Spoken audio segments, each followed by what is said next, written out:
te. Sikoyo, est-ce que bato bakufi combien de personnes ndenge olandaka information combien de personnes bakufi?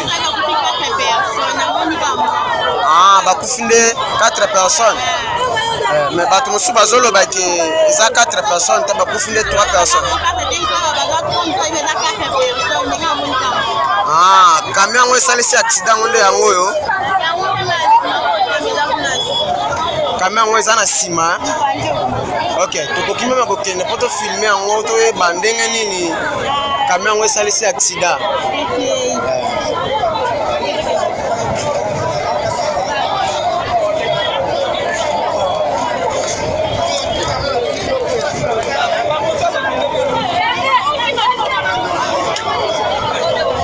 Awa nde esika accident salemi.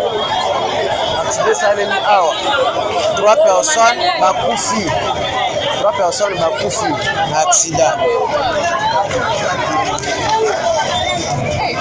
3 personnes ne bakufi na accident. Accident de circulation.